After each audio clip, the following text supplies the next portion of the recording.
মধ্যপ্রাচ্যের আকাশে আবারও যুদ্ধের ঘনঘটা। আন্তর্জাতিক মহলে এখন জোরালো আলোচনা, যুক্তরাষ্ট্র কি শেষ পর্যন্ত ইরানের সরাসরি সামরিক হামলা চালাতে যাচ্ছে? বিসিবির একটি সাম্প্রতিক বিশ্লেষণে বলা হয়েছে, কূটনৈতিক সমাধান না মিললে মার্কিন প্রেসিডেন্ট ডোনাল্ড ট্রাম্প যে কোনো মুহূর্তে হামলার নির্দেশ দিতে পারেন। কিন্তু প্রশ্ন হল, ৯ কোটিরও বেশি মানুষের এই দেশটিতে হামলা চালালে তার পরিণতি ঠিক কী হতে পারে? এই যুদ্ধ কি কেবল ইরানের সীমানায় সীমাবদ্ধ থাকবে, নাকি পুরো বিশ্বকে এক মহাপ্রলয়ের দিকে ঠেলে দিতে পারে? যুদ্ধের প্রথম দৃশ্যপটে যুক্তরাষ্ট্র চালাতে পারে অত্যন্ত নিখুঁত এবং সীমিত সামরিক হামলা। পেন্টাগনের প্রধান লক্ষ্যবস্তু হতে পারে ইরানের আইআরজিসির ঘাঁটি, ক্ষেপণাস্ত্র কেন্দ্র এবং পারমাণবিক স্থাপনাগুলো। এই হামলার লক্ষ্য হবে ইরানের সামরিক শক্তিকে পঙ্গু করে দেওয়া, যাতে বর্তমান সরকার দুর্বল হয়ে পড়ে এবং দেশটিতে গণতন্ত্রের পথ প্রশস্ত হয়।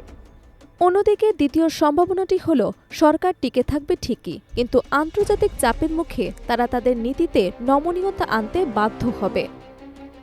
সেক্ষেত্রে আঞ্চলিক সশস্ত্র গোষ্ঠীগুলোর প্রতি সমর্থন কমানো এবং পারমাণবিক কর্মসূচি পুরোপুরি বন্ধ করার মতো কঠোর অবস্থান নিতে পারে তেহরান।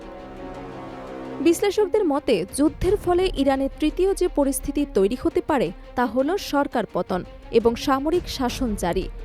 অভ্যন্তরীণ গণবিক্ষোভ, বর্তমান প্রশাসন ভেঙে পড়লে ক্ষমতা চলে যেতে পারে আইআরজিসির শীর্ষ কর্মকর্তাদের হাতে।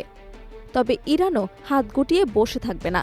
চতুর্থ পরিস্থিতি অনুযায়ী ইরান আগে সতর্ক করেছে যে হামলার জবাব হবে বিধ্বংসী। বাহরাইন এবং কাতার সহ মধ্যপ্রাচ্যের বিভিন্ন অঞ্চলে অবস্থিত মার্কিন সামরিক ঘাঁটি এবং যুক্তরাষ্ট্রের মিত্র দেশগুলো হতে পারে ইরানের ক্ষেপণাস্ত্রের প্রধান লক্ষ্যবস্তু, অর্থাৎ যুদ্ধ শুরু হলে তা দ্রুত আঞ্চলিক রূপ নিতে পারে। পঞ্চম পরিস্থিতিটি বিশ্ব অর্থনীতির জন্য সবচেয়ে বড় দুঃস্বপ্ন হতে পারে।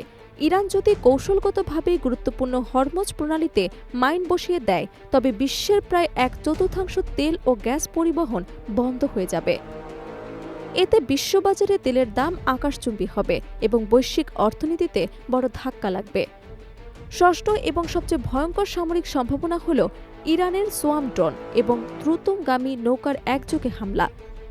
ড্রোন ও মিসাইল আক্রমণে যদি কোনো মার্কিন যুদ্ধজাহাজ ক্ষতিগ্রস্ত হয় বা ডুবেও যায়, তবে সেটি হবে আমেরিকার জন্য এক বিশাল সামরিক অপমান এবং যুদ্ধের মোড় সম্পূর্ণ ঘুরিয়ে দেবে। সর্বশেষ এবং সবচেয়ে ভয়াবহ আশঙ্কা হল ইরানের চরম বিশৃঙ্খলা ও গৃহযুদ্ধে ডুবে যাওয়া। সরকার পতনের পর যদি জাতিগত সংঘর্ষ শুরু হয়, তবে তা এক মানবিক বিপর্যয় এবং শরণার্থী সংকট তৈরি করবে। ৯ কোটি মানুষের এই দেশটিতে অস্থিতিশীলতা মানে পুরো মধ্যপ্রাচ্যের অগ্নিকুণ্ডে রূপ নেওয়া। সবচেয়ে বড় ঝুঁকি হল, আধুনিক ইতিহাসে অনেক যুদ্ধই শুরু হয়েছে পরিকল্পিতভাবে, কিন্তু তার শেষ কোথায় তা কেউ জানে না। ইরানের ক্ষেত্রেও একটি ছোট্ট হামলা দীর্ঘস্থায়ী এবং অনিয়ন্ত্রিত মহাযুদ্ধের সূচনা হতে পারে। আন্তর্জাতিক বিশ্লেষকরা তাই মনে করছেন, কূটনীতি হতে পারে এই ধ্বংসযজ্ঞ এড়ানোর একমাত্র পথ। ইরান যুক্তরাষ্ট্র যুদ্ধ কি কেবল সময়ের ব্যাপার, নাকি টেবিলের আলোচনায় মিলবে সমাধান? সম্ভাব্য এই 7টি পরিস্থিতি আমাদের মনে করিয়ে দেয় যে যুদ্ধের ফল কখনো সুখকর হয় না।